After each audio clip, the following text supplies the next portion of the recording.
నమస్తే, welcome to RTV9 Telugu news. ముందుగా headlines. Sunitha Williams ను భూమికి తీసుకొచ్చేందుకు ముమ్మర ప్రయత్నం. మస్క్ సాయం కోరిన డొనాల్డ్ ట్రంప్.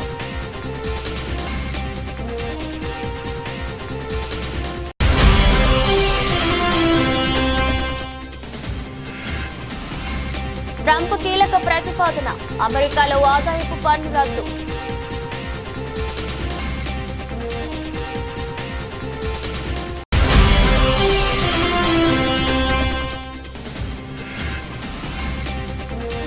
సెంచరీ కొట్టిన ఇస్రో, నింగిలోకి దూసుకెళ్లిన GSLV F-15.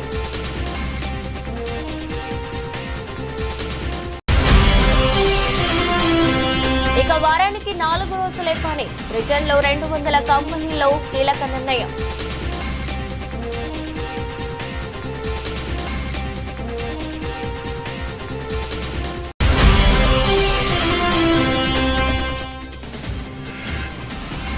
ప్రయాగ్రాజ్ ఘటన చాలా బాధాకరమైంది. ఆవేదన వ్యక్తం చేసిన ప్రధాని మోదీ.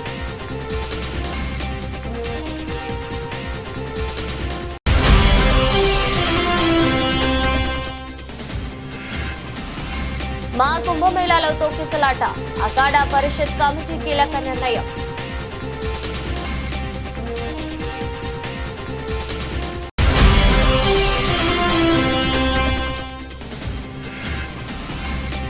ఢిల్లీ ఎన్నికల్లో BJP master plan. CM Chandrababu, Pawan Kalyan ప్రచారం.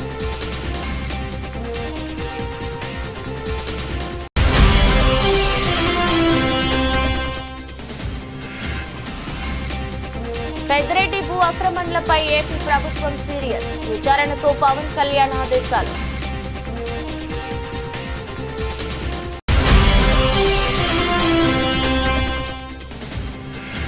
ట్రాఫిక్ ఏసీపీపై నోరు పారేసుకున్న కాంగ్రెస్ ఎమ్మెల్యే మక్కాన్ సింగ్. నెట్టింట వైరల్ అవుతున్న వీడియో.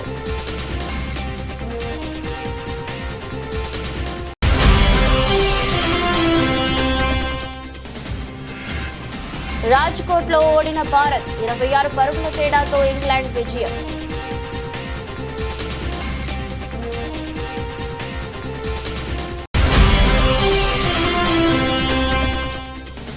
వెంకటేష్ సంక్రాంతికి వస్తున్నాం డబుల్ ఎంటర్టైన్మెంట్. OTT వర్షన్ కు కొత్త హంగులు యాడ్ చేయనున్న movie team.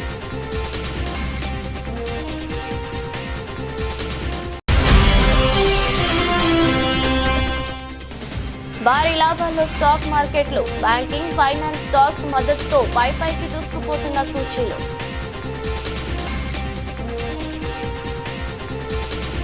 వ్యోమగాములు Sunitha Williams, bush Wilmore వారం రోజుల మిషన్ కోసం వెళ్లి సాంకేతిక సమస్యల కారణంగా అంతర్జాతీయ అంతరిక్ష కేంద్రంలో చిక్కుకుపోయిన విషయం తెలిసిందే. అయితే వారిని సురక్షితంగా తిరిగి భూమిపైకి తీసుకొచ్చేందుకు అమెరికా అధ్యక్షుడు డొనాల్డ్ ట్రంప్ చర్యలు చేపట్టారు. ఈ మేరకు స్పేస్ ఎక్స్ అధినేత టెస్లా బాస్ ఎలాన్ మస్క్ సాయం కోరారు. అంతరిక్షంలో చిక్కుకుపోయిన వ్యోమగాములను తిరిగి భూమిపైకి తీసుకొచ్చేందుకు సాయం చేయాలని అధ్యక్షుడు డొనాల్డ్ ట్రంప్ తనను కోరినట్లు మస్క్ తాజాగా తెలిపారు. సాంకేతిక సమస్యల కారణంగా నెలలుగా ISS లో చిక్కుకుపోయిన వ్యోమగాములను తిరిగి భూమిపైకి తీసుకొచ్చేందుకు గత బైడెన్ ప్రభుత్వం ఎలాంటి చర్యలు చేపట్టలేదని విమర్శించారు. బైడెన్ ప్రభుత్వం నిర్లక్ష్యం కారణంగా వ్యోమగాములు నెలలుగా ISS లో చిక్కుకుపోవాల్సి వచ్చిందన్నారు.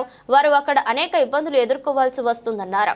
ఆ ఇద్దరు వ్యోమగాములను తిరిగి భూమికి తీసుకొచ్చేందుకు డొనాల్డ్ ట్రంప్ ప్రయత్నాలు చేస్తున్నట్లు మస్క్ వెల్లడించారు. ఇందుకోసం ట్రంప్ స్పేస్ ఎక్స్ సాయం కోరినట్లు చెప్పారు. అధ్యక్షుడి అభ్యర్థన మేరకు త్వరలో ఆ పని పూర్తి చేస్తామని ఈ సందర్భంగా ఎలాన్ మస్క్ తెలిపారు. ఈ మేరకు ఎక్స్ వేదికగా ట్వీట్ చేశారు.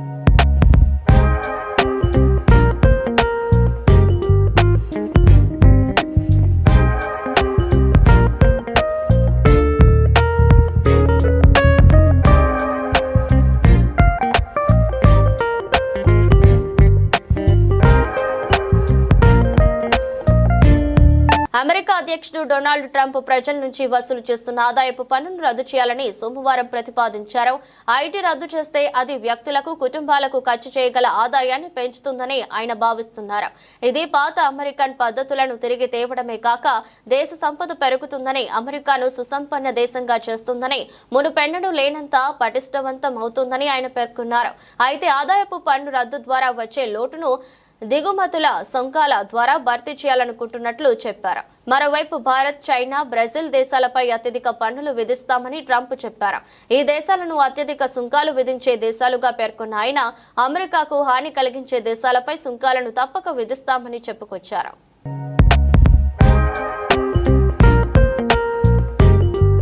భారత్ లో వారానికి 70 పని గంటలపై ఒక పక్క విస్తృతంగా చర్చ జరుగుతున్న వేళ బ్రిటన్లో దాదాపు 200 కంపెనీలు వారానికి 4 పని దినాల విధానాన్ని అమలు చేసేందుకు సంసిద్ధమవుతున్నాయి.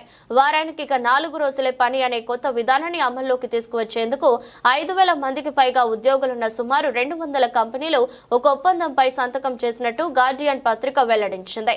ది 4-డే వీక్ ఫౌండేషన్ చేపట్టిన ప్రచారానికి మార్కెటింగ్, టెక్నాలజీ కంపెనీలు, స్వచ్ఛంద సంస్థలతో సహా వివిధ రంగాలకు చెందిన అనేక కంపెనీలు మద్దతు తెలిపాయి. వారంలో 4 రోజుల పని విధానాన్ని అమలు చేస్తే ఉత్పాదకత మెరుగుపడుతుందని ఫౌండేషన్ తెలిపింది.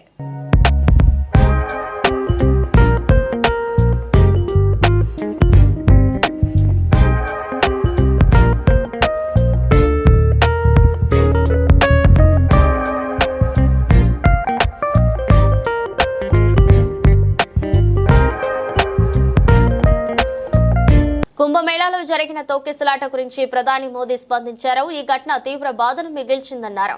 తొక్కిసలాటలో ప్రాణాలు కోల్పోయిన కుటుంబాలకు ఆయన సంతాపం తెలిపారు. బాధిత కుటుంబాలకు స్థానిక ప్రభుత్వం అన్ని రకాల సహాయం చేస్తుందన్నారు. యూపీ ప్రభుత్వంతో తాను నిత్యం టచ్ లో ఉన్నట్లు ప్రధాని వెల్లడించారు. గాయపడిన వారు త్వరగా కోలుకోవాలని ప్రార్థిస్తున్నట్లు తెలిపారు. త్రివేణి సంగమం వద్ద ఇవాళ తెల్లవారుజామున జరిగిన తొక్కిసలాటలో సుమారు 14 మంది మృతి చెంది ఉంటారని భావిస్తున్నారు. 50 మందికి పైగా గాయపడ్డారు. గాయపడ్డ వారికి స్థానిక ఆసుపత్రిలో చికిత్స అందిస్తున్నారు. मैं महाकुंभ में जो दुखद हादसा हुआ है, उस हादसे में हमें कुछ पुण्यात्माओं को खोना पड़ा है.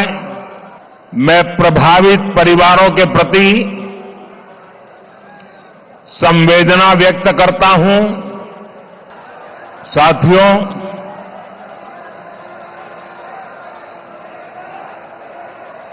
आज की चुनाव सभा को संबोधन करने से पहले मैं महाकुंभ में जो दुखद हादसा हुआ है,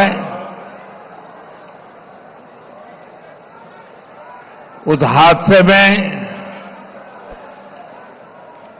हमें कुछ पुण्यात्माओं को खोना पड़ा है. कई लोगों को चोटें भी आई हैं.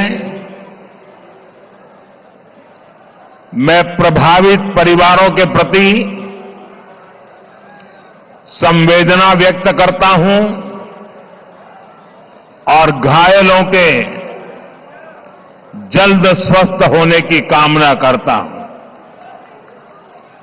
मैं यूपी सरकार के साथ निरंतर संपर्क में हूं. मौनी अमावस्या की वजह से करोड़ों श्रद्धालु आज वहां पहुंचे हुए हैं. कुछ समय के लिए स्नान की प्रक्रिया में रुकावटें आई थी, लेकिन अब कई घंटों से सुचारू रूप से यात्री स्नान कर रहे हैं. मैं फिर एक बार उन परिवारजनों के प्रति अपनी संवेदना व्यक्त करता हूं. साथियों, दिल्ली का एक क्षेत्र यमुना जी के तट पर बसा है और इस इलाके में तो बाबा श्यामगिरी भी विराजते हैं.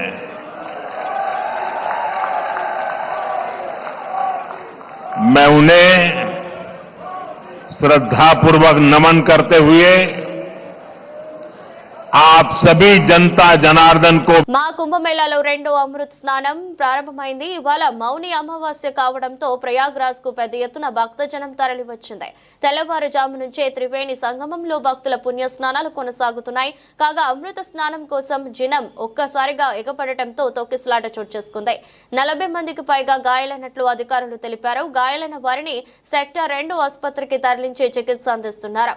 మాఘమాస మౌని అమావాస్య మహిమాన్వితమైన శుభదినం కావడంతో ఇవాళ పుణ్య స్నానాలకు కోట్లాది మంది వస్తారని అంచనా వేశారు. దానికి తగినట్లుగా ఏర్పాట్లు చేశారు. అయితే తొక్కిసలాట గంటతో అఖండ పరిషత్ కమిటీ కీలక నిర్ణయం తీసుకుంది. అమృత స్నానాలు రద్దు చేసుకుంటున్నట్లు అఖండ పరిషత్ కమిటీ ప్రకటించింది. తెల్లవారుజాము నుంచే లక్షలాది మంది పుణ్య స్నానాలు ఆచరిస్తున్నారు. లక్షలాది భక్తులతో ప్రయాగ్రాజ్ పరిసరాలు నిండిపోయాయి. కాగా మౌని అమావాస్య కావడంతో ఇవాళ తెల్లవారుజామున 2:30 తర్వాత నుంచి భక్తుల్ని ఘాట్లోకి అనుమతి ఇచ్చారు. సెక్టార్ 2 ప్రాంతంలో చోట బారికేడ్ తీసినప్పుడు భక్తులు ఒక్కసారిగా ముందుకు తోసుకొచ్చారు. ఆ సమయంలోనే తొక్కిసలాట చోటు చేసుకుందని, గాయపడ్డ వారిని వెంటనే ఆసుపత్రులకు తరలించినట్లు అధికారులు తెలిపారు. కాగా ఈ విషయం తెలిసిన వెంటనే యూపీ సీఎం యోగితో ప్రధాని మోదీ మాట్లాడారు. అత్యవసరంగా చేపట్టాల్సిన సహాయ చర్యలపై సమీక్ష చేశారు. ఎలాంటి పొరపాట్లు జరగకుండా పకడ్బందీగా చర్యలు తీసుకోవాలని సూచించారు.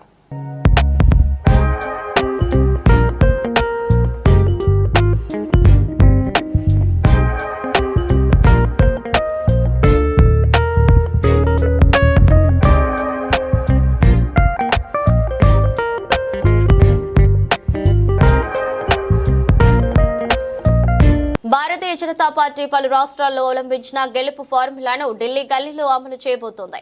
ఏపీ సెంటిమెంట్ తో ఢిల్లీలో కూడా తిరుగులేని విక్టరీ కొట్టాలని భావిస్తుంది బీజేపీ అధిష్టానం.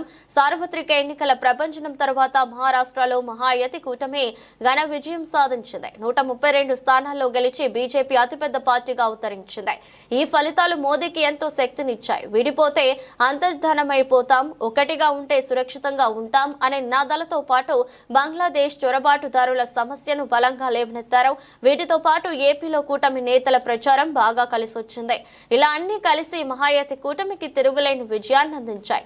ఎన్డీఏ సంఖ్య బలంలో కీలకంగా టీడీపీ, జనసేన వేర్వేరు రాష్ట్రాల్లో ఎన్డీఏ గెలుపు కోసం తమ వంతు పాత్రను పోషిస్తున్నాయి. మరాఠ్వాడ, విదర్భ, పశ్చిమ మహారాష్ట్ర ప్రాంతాల్లో జనసేన అధినేత పవన్ కళ్యాణ్ తో బీజేపీ అధిష్టానం ప్రచారం చేయించింది. మొత్తం 5 బహిరంగ సభలు, 2 రోడ్ షోలకి ప్లాన్ చేసింది.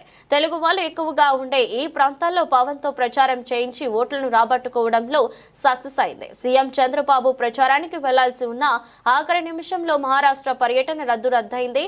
ఢిల్లీలో ఆఫ్ వరుసగా 2 సార్లు అధికారాన్ని చేజిక్కించుకుంది. ముచ్చటగా 3వ విక్టరీ కొట్టాలని ఉవ్విళ్లూరుతోంది. అటు బీజేపీ మాత్రం ఆప్ విజయాలకు బ్రేక్ వేసి హస్తినాలో కాషాయి జెండా ఎగరేయాలని కంకణం కట్టుకుంది. ఈ క్రమంలోనే తమ పార్టీ అభ్యర్థుల మద్దతు కోసం మిత్రపక్షాలను రంగంలోకి దింపాలని భావిస్తుంది.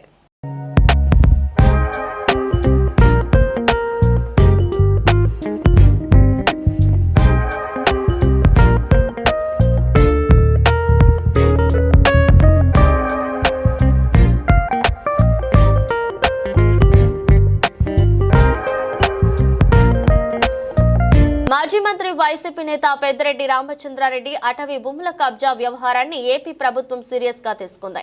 భూ ఆక్రమణలపై విచారణకు ఏపీ డిప్యూటీ సీఎం అటవీ శాఖ మంత్రి పవన్ కళ్యాణ్ ఆదేశాలు జారీ చేశారు. చిత్తూరు జిల్లా పులిచెర్ల మండలం మంగళంపేట రెవెన్యూ గ్రామ పరిధిలోని 75 ఎకరాల అటవీ భూములను పెద్దిరెడ్డి కుటుంబం ఆక్రమించిందని కొద్ది రోజులుగా ఆరోపణలు వస్తున్నాయి. ఈ నేపథ్యంలో అటవీ శాఖ అధికారులతో పవన్ కళ్యాణ్ బుధవారం నాడు సమావేశమయ్యారు. అటవీ భూముల ఆక్రమణలు, అడవుల ధ్వంసంపై విచారణకు పవన్ కళ్యాణ్ ఆదేశించారు.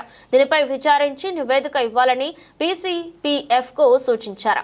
ఇదిలా ఉంటే పెద్దిరెడ్డి భూ ఆక్రమణలపై ఇప్పటికే రెవెన్యూ అధికారులు నివేదికలను సిద్ధం చేశారు. 75 ఎకరాల అటవీ భూములను అక్రమంగా పెద్దిరెడ్డి కుటుంబం పరిధిలో చేర్చడంపై ముఖ్యమంత్రి చంద్రబాబు నాయుడుకి ప్రాథమిక నివేదికను అందజేశారు. పుంగనూరు, తంబలపల్లి, రేణిగుంట మండలాల్లో రికార్డులు తారుమారు చేసి బినామీ పేర్లతో 100 ఎకరాలను ఆక్రమించినట్టుగా ఆరోపణలు కూడా ఉన్నాయి. వీటన్నిటిపై రెవెన్యూ శాఖ అధికారులతో కాసేపట్లో సీఎం చంద్రబాబు సమీక్ష సమావేశం నిర్వహించనున్నారు. పెద్దిరెడ్డి భూమాఫియాపై తీసుకోవాల్సిన చర్యలపై ఈ సమావేశంలో చర్చించే అవకాశం ఉంది.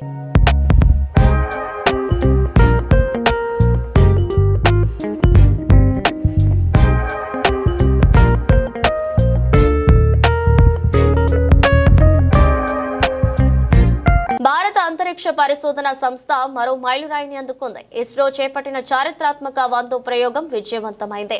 శ్రీహరికోటలోని షార్ నుంచి కొత్త రకం నావిగేషన్ ఉపగ్రహాన్ని GSLV-F-15 రాకెట్ ద్వారా ప్రయోగించారు. సుమారు 2250 కిలోల బరువున్న NVS-2 ఉపగ్రహాన్ని అది విజయవంతంగా కక్షలోకి ప్రవేశపెట్టింది. ప్రయోగం విజయవంతం కావడంతో ఇస్రో శాస్త్రవేత్తలు సంబరాల్లో మునిగి తేలారు. ఇస్రో చైర్మన్ గా నారాయణన్ కు ఇదే మొదటి ప్రయోగం కావడంతో ఆయనే స్వయంగా అన్ని ప్రక్రియలను పర్యవేక్షించారు. 27 గంటల కౌంట్ డౌన్ అనంతరం శ్రీహరికోటలోని షార్ నుంచి బుధవారం తెల్లవారుజామున 6.23 గంటలకు GSLV-F-15 రాకెట్ ను ప్రయోగించారు. ఈ రాకెట్ NVS-2 ఉపగ్రహాన్ని తీసుకుని నింగిలోకి దూసుకెళ్లింది. కొద్ది నిమిషాలకి ఉపగ్రహం విజయవంతంగా కక్షలోకి ప్రవేశించింది.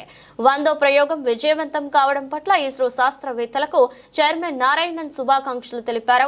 నావిగేషన్ శాటిలైట్ ను నిర్ణీత కక్షలో ప్రవేశపెట్టినట్లు తెలిపారు. ఈ ఏడాది చేపట్టిన తొలి ప్రయోగం విజయవంతమైందని, ఈ 100వ ప్రయోగం ఇస్రో చరిత్రలో మైలురాయిగా నిలుస్తుందని అన్నారు. NVS-2 ఉపగ్రహం ఇస్రో శాస్త్రవేత్తలు అభివృద్ధి చేసిన స్వదేశీ నావిగేషన్ ఉపగ్రహ వ్యవస్థ. దీని బరువు 2250 కిలోలు ఉంటుంది. ఇది కొత్తరం నావిగేషన్ ఉపగ్రహాల్లో రెండోది. ప్రయోగం విజయవంతం తర్వాత ఇస్రో చైర్మన్ నారాయణన్ మాట్లాడుతూ NVS-2 ఉపగ్రహం 10 ఏళ్ల పాటు సేవలు అందిస్తుందని చెప్పుకొచ్చారు. ఇదిలా ఉంటే ఇస్రో ఆధ్వర్యంలో 1979లో అబ్దుల్ కలాం నేతృత్వంలోని తొలి లాంచ్ వెహికల్ ప్రయోగం జరిగింది. ఇప్పటి వరకు ఇస్రో చరిత్రలో 100 ప్రయోగాల్లో 548 శాటిలైట్లను కక్షలోకి పంపామని పేర్కొన్నారు. ఇస్రో 100వ ప్రయోగం విజయవంతం సందర్భంగా కేంద్ర మంత్రి జితేంద్ర సింగ్ ఇస్రో శాస్త్రవేత్తలకు అభినందనలు తెలిపారు.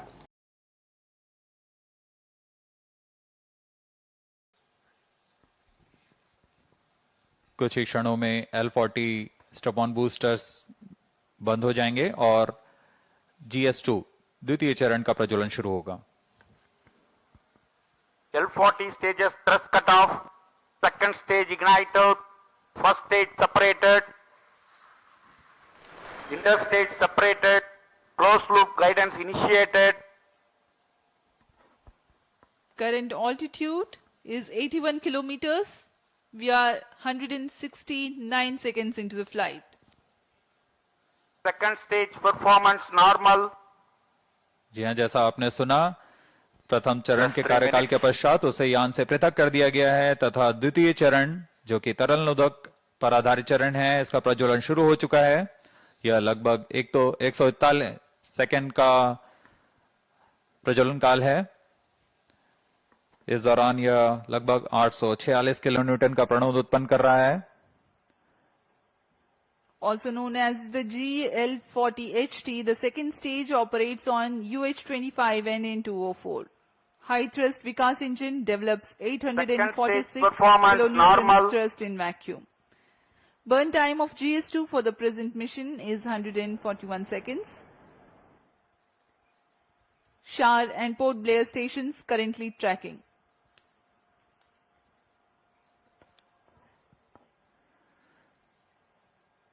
द्वितीय चरण का प्रज्वलन जारी है. इसमें हाइपरगोलिक ईंधन का इस्तेमाल होता है. Payload fairing separated.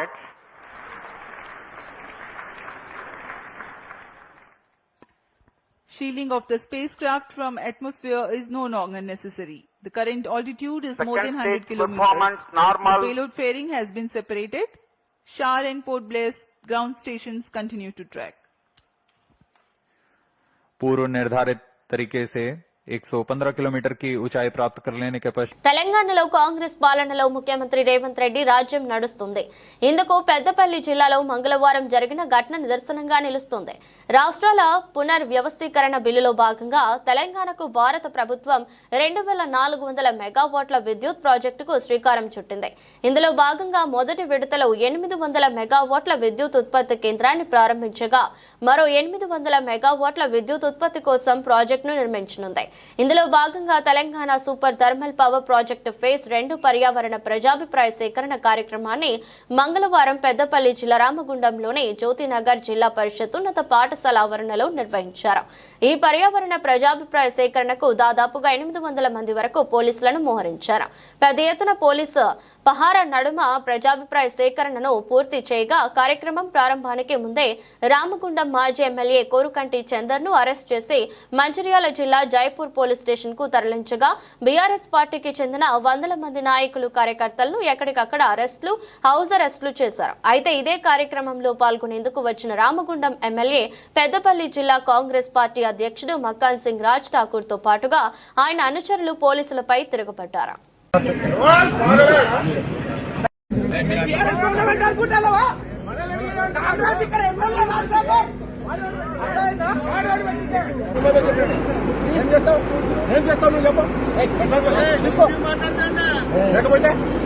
మంచిగా చెప్పండి, నమస్కారం చెప్పడం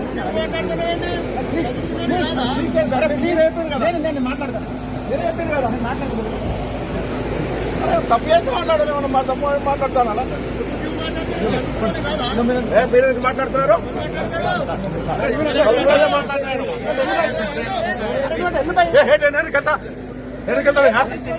మాట్లాడుతున్నా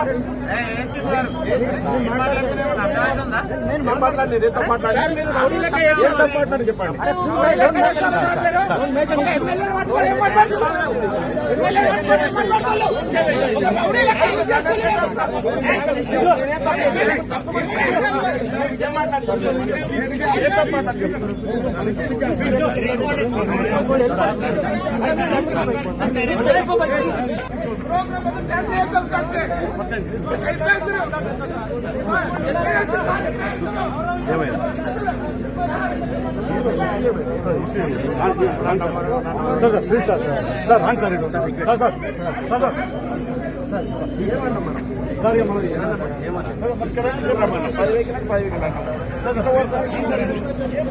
రాజ్కోట్లోని నిరంజన్ షా స్టేడియం వేదికగా భారత్ ఇంగ్లాండ్ జట్ల మధ్య 5 టీ20ల సిరీస్ లో 3వ మ్యాచ్ జరిగింది. ఈ మ్యాచ్ లో భారత బ్యాటింగ్ చాలా పేలవంగా మారింది. దీని కారణంగా ఇంగ్లాండ్ జట్టు సిరీస్ లో పునరాగమనం చేయడంతో విజయవంతమైంది. సిరీస్ లో తొలి 2 మ్యాచ్ల్లో ఇంగ్లాండ్ ఓటమి చవి చూడాల్సి వచ్చింది. అయితే రాజ్కోట్ లో విజయం సాధించి సిరీస్ ను 1-2కు చేర్చింది. ఈ మ్యాచ్ లో ఇంగ్లాండ్ చాలా పొదుపుగా బౌలింగ్ కనిపించింది. భారత బ్యాట్స్మెన్ పరుగులు చేసేందుకు ఎంతో కష్టపడ్డారు. ఈ మ్యాచ్ లో టాస్ గెలిచిన టీమిండియా ముందుగా బౌలింగ్ ఎంచుకుంది. అలాంటి పరిస్థితుల్లో ఇంగ్లాండ్ జట్టు తొలుత బ్యాటింగ్ కు దిగింది. దీంతో ఈ మ్యాచ్ లో భారీ స్కోరును నమోదు చేసింది. ఈ మ్యాచ్ లో ఓపెనర్ బెన్ డకెట్ తన జట్టుకు అతిపెద్ద ఇన్నింగ్స్ ఆడాడు. అతను 28 బంతుల్లో 7 ఫోర్లు 2 సిక్సర్లతో 51 పరుగులు చేశాడు. లియామ్ లివింగ్స్టన్ కూడా 24 బంతుల్లో 43 పరుగులతో తుఫాను ఇన్నింగ్స్ ఆడాడు. ఈ సమయంలో లియామ్ లివింగ్స్టన్ 1 ఫోర్ 5 సిక్సర్లు బాదాడు. అదే సమయంలో ఆదిల్ రషీద్ మార్క్ ఫుడ్ కూడా 10 పరుగులతో కీలక సహకారాన్ని అందించారు. మరోవైపు వరుణ్ చక్రవర్తి టీమిండియా తరపున అత్యంత విజయవంతమైన బౌలర్. ఈ మ్యాచ్ లో వరుణ్ చక్రవర్తి తన 4 ఓవర్ స్పెల్ లో 6 ఎకనామీతో 24 పరుగులు మాత్రమే ఇచ్చి 5 బ్యాట్స్మెన్లను పెవిలియన్ చేర్చాడు. హార్దిక్ పాండ్యా కూడా 2 బ్యాట్స్మెన్లను అవుట్ చేయగలిగాడు. వీరితో పాటు రవి బిష్నోయ్, అక్షర్ పటేల్ ఒక విజయం సాధించారు.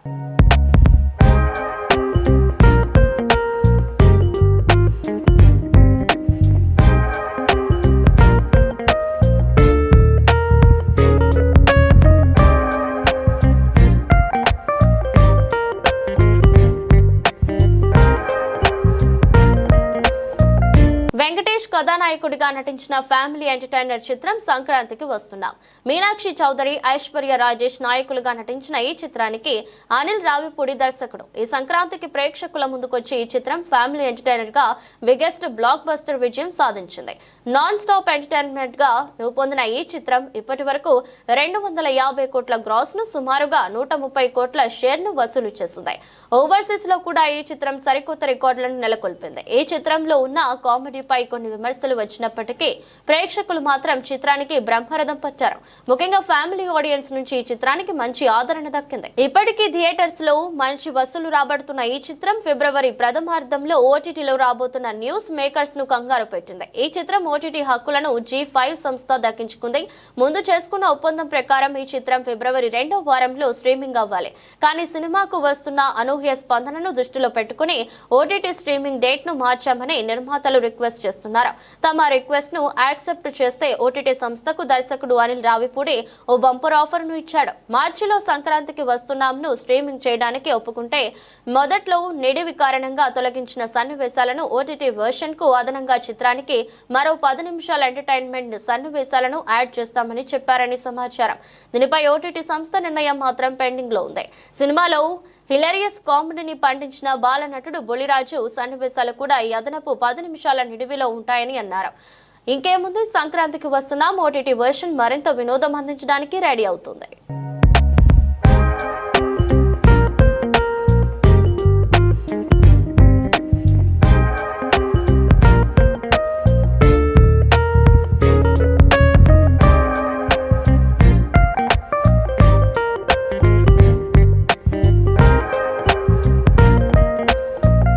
దేశీయ స్టాక్ మార్కెట్లు ఈరోజు భారీ లాభాల్లో ట్రేడ్ అవుతున్నాయి. అంతర్జాతీయంగా ప్రతికూల సంకేతాలు కనిపిస్తున్నప్పటికీ బ్యాంకింగ్, ఫైనాన్స్ స్టాక్స్ లో కొనుగోలు అండతో సూచీలు పైకి దూసుకుపోతున్నాయి. ఈ క్రమంలోనే సెన్సెక్స్, నిఫ్టీ రోజు 1% పైగా వృద్ధి నమోదు చేశాయి.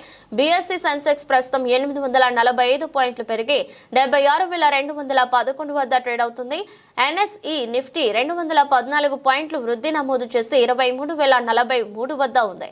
ఈ రోజు ట్రెండింగ్ లో బ్యాంకింగ్, ఫైనాన్స్ స్టాక్స్ భారీ లాభాలను నమోదు చేస్తున్నాయి. యాక్సిస్ బ్యాంక్, హెచ్డిఎఫ్సి బ్యాంక్ షేర్లు 3% పైగా వృద్ధి నమోదు చేశాయి. ICICI bank, Bajaj finance stocks 2% పైగా పెరిగాయి. ఇండస్ఇండ్ బ్యాంక్, బజాజ్ ఫిన్సర్వ్ షేర్లు 1% పైగా వృద్ధి చెందాయి. మరోవైపు రియాలిటీ స్టాక్స్ ను కొనుగోలు చేసేందుకు కూడా ఇన్వెస్టర్లు ఆసక్తి కనబరుస్తున్నారు. దీంతో నిఫ్టీ రియాలిటీ సూచి 2% పైగా వృద్ధి చెందింది. గోద్రేజ్ ప్రాపర్టీస్ షేర్లు 4% పైగా పెరిగాయి. శోభా లిమిటెడ్ షేర్లు 3.7%, మ్యాక్రోటెక్ డెవలపర్స్ షేర్లు 3%, డిఎల్ఎఫ్ షేర్లు 2.7%, ప్రెస్టీజ్ ఎస్టేట్స్, ఫియోనిక్స్ మిల్స్ షేర్లు 1% పైగా పెరిగాయి. బ్యాంకింగ్ వ్యవస్థలో లిక్విడిటీ పెంచేందుకు 1.5 లక్షల కోట్లు ఇవ్వనున్నట్లు ఆర్బీఐ చేసిన ప్రకటన ఈ సెక్టర్ స్టాక్స్ పై సానుకూల ప్రభావం చూపింది. దీంతో ప్రైవేటు బ్యాంక్ స్టాక్స్ ఈ రోజు పాజిటివ్ గా ర్యాలీ చేస్తున్నాయి. SU banking stock union bank of India షేర్లు 5% పైగా వృద్ధి నమోదు చేశాయి. బ్యాంక్ ఆఫ్ ఇండియా షేర్లు కూడా దాదాపు 5% పెరిగాయి. ఇతర బ్యాంకింగ్, ఫైనాన్స్ స్టాక్స్ కూడా పాజిటివ్ గా ట్రేడ్ అవుతున్నాయి. దీంతో సూచీలు ర్యాలీ చేస్తున్నాయి.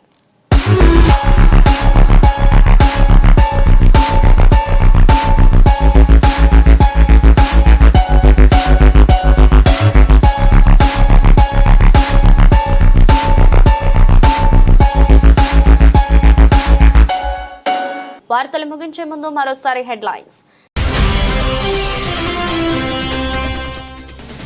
సునీతా విలియమ్స్ ను భూమికి తీసుకొచ్చేందుకు ముమ్మర ప్రయత్నం. మస్క్ సాయం కోరిన డొనాల్డ్ ట్రంప్.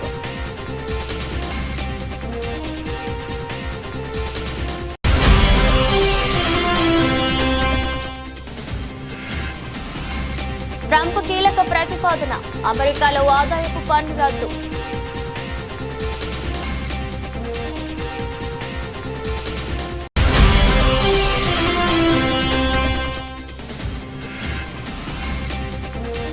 సెంచరీ కొట్టిన ఇస్రో, నింగిలోకి దూసుకెళ్లిన GSLV F-15.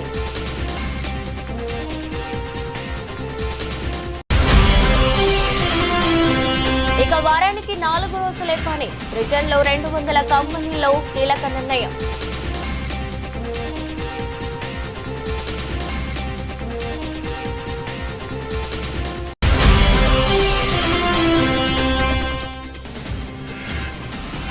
ప్రయాగ్రాజ్ ఘటన చాలా బాధాకరమైంది. ఆవేదన వ్యక్తం చేసిన ప్రధాని మోదీ.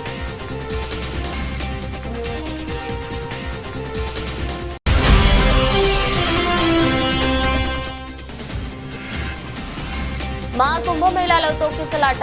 అఖాడా పరిషత్ కమిటీ కీలక నిర్ణయం.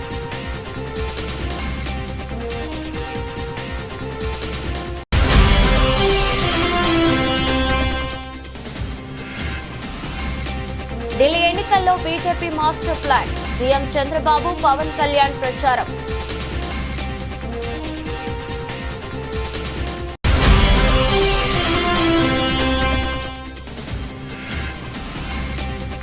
పెద్దిరెడ్డి భూ ఆక్రమణలపై ఏపీ ప్రభుత్వం సీరియస్, విచారణకు పవన్ కళ్యాణ్ ఆదేశాలు.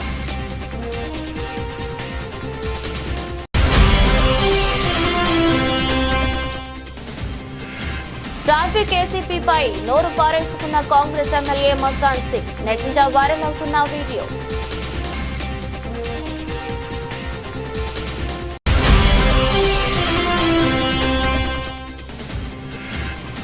రాజ్కోట్లో ఓడిన భారత్ 26 పరుగుల తేడాతో ఇంగ్లాండ్ విజయం.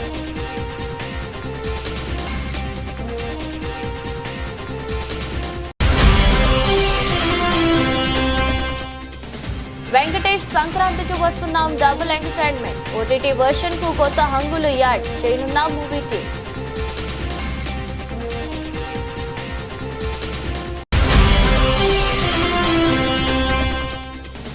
భారీ లాభాల్లో స్టాక్ మార్కెట్లు, బ్యాంకింగ్, ఫైనాన్స్ స్టాక్స్ మద్దతుతో పైకి దూసుకుపోతున్న సూచీలు.